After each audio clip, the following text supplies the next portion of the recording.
જય હિન્દ જય ભારત મિત્રો, સ્વાગત છે તમારું નવા વિડીયોની અંદર। આ જે વિડીયો છે એની અંદર આપણે અમદાવાદ હાઉસિંગ પ્રોજેક્ટ માટેના એક મહત્વના સમાચાર છે એ આજના ન્યૂઝપેપરની અંદર આવેલા છે। આ ઉપરાંત અમદાવાદ મ્યુનિસિપલ કોર્પોરેશને બીજા એક ન્યૂઝ પણ આજના સમાચાર પેપરમાં આપેલા છે, તો એ વિશેની આપણે આ વિડીયોની અંદર ચર્ચા છે એ કરવાના છીએ। અત્યારે તમને ખબર જ છે કે અમદાવાદની અંદર EWS પ્રકારના આવાસ યોજનાના ફોર્મ છે એ ભરાઈ રહ્યા છે, જેની અંદર આપણે વાત કરીએ તો ટોટલ 1055 જેટલા આવાસ છે, જેમાં એક આવાસ છે એ 10 અને 11 માળનું છે, 10 માળનું છે અને 14 માળનું છે। હવે ગોતાની અંદર જે મકાન બને છે એ 14 માળના છે।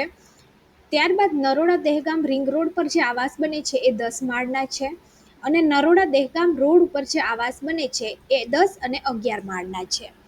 હવે આની તમને ખબર જ છે કે આ જે ફોર્મ છે એ ભરાઈ રહ્યા છે। આનું ફોર્મ કેવી રીતે ભરવાનું એનો વિડીયો આપણે ઓલરેડી આગળ મૂકેલો છે। હવે આની અંદર આપણે કાર્પેટ એરિયાની વાત કરીએ તો બધા જે ત્રણેય જગ્યાએ ઘર બને છે એ 2 BHK છે। ટોટલ કાર્પેટ એરિયા છે એ 38 સ્ક્વેર મીટર આવેલો છે, અને આ જે છે એ તમને વાઇડ પ્લાન પણ આપેલો છે। આ બધું જ તમે જ્યારે ફોર્મ ભરો છો ત્યારે ઉપર ડાઉનલોડ બુકલેટનો ઓપ્શન આવે છે, એ બુકલેટ તમે ડાઉનલોડ કરશો તો આ બધી જ માહિતી તમને બુકલેટની અંદરથી મળી જશે। હવે મહત્વની વાત એ છે કે અમદાવાદ આવાસ યોજનાના ફોર્મ ભરાવાની તારીખ છે એ પહેલાં 13 મે હતી, પરંતુ આજના ન્યૂઝપેપરની અંદર મ્યુનિસિપલ કમિશનરે એક જાહેરાત કરી છે કે Ahmedabad municipal corporation housing project પ્રધાનમંત્રી આવાસ યોજના શહેરી અંતર્ગત EWS2 કેટેગરી 2 આવાસના અરજીપત્રકો ભરવાની છેલ્લી તારીખ છે એ લંબાવવામાં આવી છે।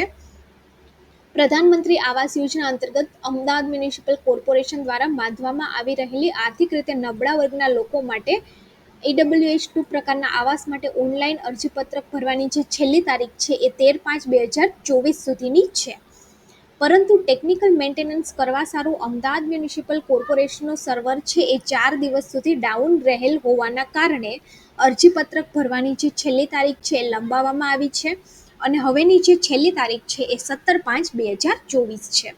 તો 17 તારીખ સુધી તમે આ ફોર્મ છે એ ભરી શકો છો।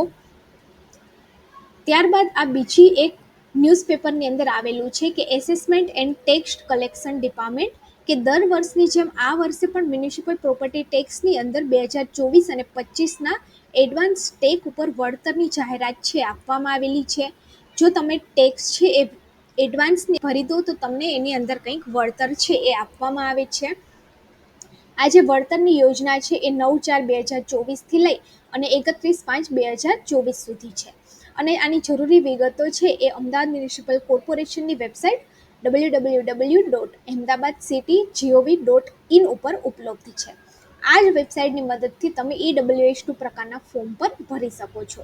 હવે તમામ કરદાતાઓ, મિલકત ધારકો, કોર્પોરેટ એકમો, બેંક તથા સરકારી એકમો માટે આકર્ષક રિબેટ યોજનાનો અવસર।